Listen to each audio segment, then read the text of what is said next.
And I'll tell you that this is the only place that I know that is preparing young people to face what the world has to offer.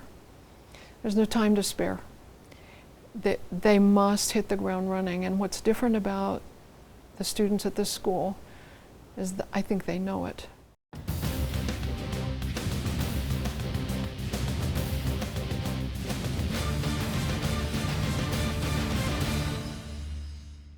I absolutely loved matriculation until I walked into barracks and heard the screaming and the yelling and saw my cadre come in, and then it was kind of like what did I get myself into? What has changed and what is so impressive today is the professionalism, the commonality of purpose, people being on the same page, one team, one core. Those things have advanced in my heavy involvement over the last 16 years beyond anything I could have imagined. It's still very physically demanding. It's every bit as tough as the old Corps would want it to be, and we're producing great graduates. I wanted to be here no matter what. This is where I wanted to go because this was the school that would get me ready for the Army. VMI gave me the opportunity to perfect something that I would have never had the opportunity to perfect in another school.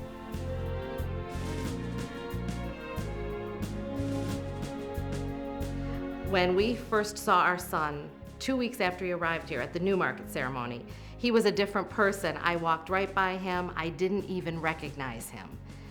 He was standing taller. He already had goals. After 2 weeks at VMI, he had goals of what he wanted to accomplish in the next year. He had been so positively influenced by fellow cadets, his cadre, his professors, his ROTC instructors, the administration. I really feel that this institute gives students something extraordinary and special. It's just an amazing place. The transformation that they saw was a person that stood upright and that embraced a lifestyle of integrity and honor. They saw me transform from a high school kid that really didn't have as much direction. They saw a complete transformation in me, and it's something that I love VMI for. My parents have definitely seen a transformation before and after VMI. My sister has too, but she's at West Point, so she refused to admit it. The biggest difference for my friends was that they're all telling these college stories, doing the same thing that they did in high school, and I had different stories, and I'd moved on and found something else to do that called for me to grow up a little faster. I think that all three of my children have excelled here. Confidence levels are amazing. So any fears that I had about them coming and being away from home have been alleviated the first time I saw them at Newmarket. When you see these cadets and you're just so proud. They're in their uniforms, and these children that you sent have become young men and women, and there you are to enjoy that with them. It's pretty awesome. When I look around the values of society today, we need strong leaders with the kind of moral conviction and compass and character that VMI produces. They're hungry for it. They want to be successful people. They realize what they need to do to become successful people, and why a lot of kids have chosen to not do ordinary, and that's why you see book clubs becoming made. That's why you see the Center for Leadership and Ethics being asked to bring in speakers to run honor conferences, because the cadets want more. I'm always very proud when people ask me, what school do you go to? And I get to answer, well, I go to the Virginia Military Institute. It's really that pride of, I went through here, I made it, and I will come back. And I think the biggest limiting factor for young people today is themselves.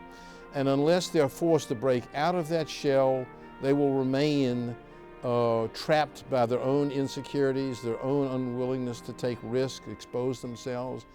You can't do that at VMI. There's no hiding. You do so much here that no one else is doing in other colleges. You just feel a cut above when you're placed in the civilian sector or the military sector. We've gone to Bolivia and developed some amazing water and sanitation improvements for a small village, an area where they were drinking contaminated water with an infant mortality rate of 65% or higher has been reduced simply by VMI cadets going there and changing those people's lives. You know, I couldn't do that without the cadets or without VMI, you know, or without the private support that we got for the trip.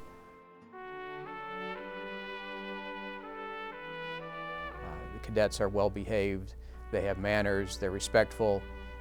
I tell colleagues at other schools it's like how students used to be a long time ago. And so it's just a great experience in the classroom. When I compare stories with my friends who are also professors, their stories have a different tenor than our stories. Their stories are things that concern me about society today, such as lying and cheating and stealing, and here VMI takes that away.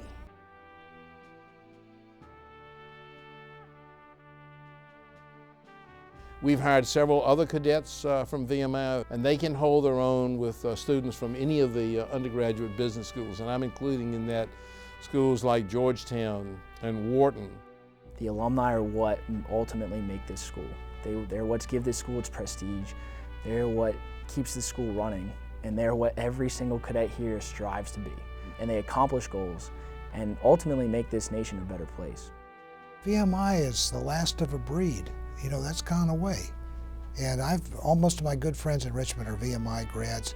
I've always been extremely impressed with the loyalty of the Alumni Association towards each other. Every single time you put on your ring, you're not just wearing your ring, you're wearing your commitment to the values that VMI has instilled on you. That's something that General P told us when we got our rings, and it's something that stuck with me. The pride, you're never going to be able to explain that to somebody. You're just not. It's an amazing thing, and it's a wonderful experience, and I think everybody should have those feelings about their children.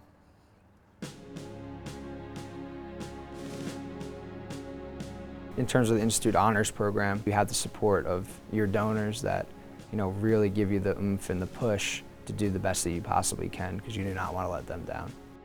We've got alumni who donate money to the foundation, and then we develop a fund, and we use this to help support cadets in buying books. So if you maintain a certain GPA, then we'll give you a certain amount of money to buy, you know, books, and the textbooks are $200 a pop now, so every little bit helps, and the cadets really, really appreciate that. I'm getting through this place thanks to the generosity of other people. I definitely feel almost obligated to repay, thinking some of these kids might not be able to go if it wasn't for extra help, and so I feel like it's my duty to help them just like I received help to get through here. Yes. Most every person I know who's graduated from VMI can think back and thank someone who was a graduate or a friend for helping them get through the process.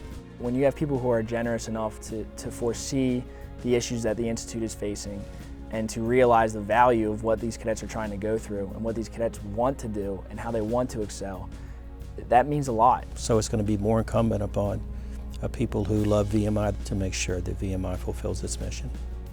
Personally, I'm already pledged in for $300 over the next 3 years. I'm going to find a way, or I'm going to make a way so that I can still give to the Institute, because I recognize what Institute graduates mean to the nation. These aren't just regular kids, and this is no ordinary college. God help us if VMI were to ever stop doing this, because I don't know of any other place that can or is willing to do the very tough work of steeling them to be ready.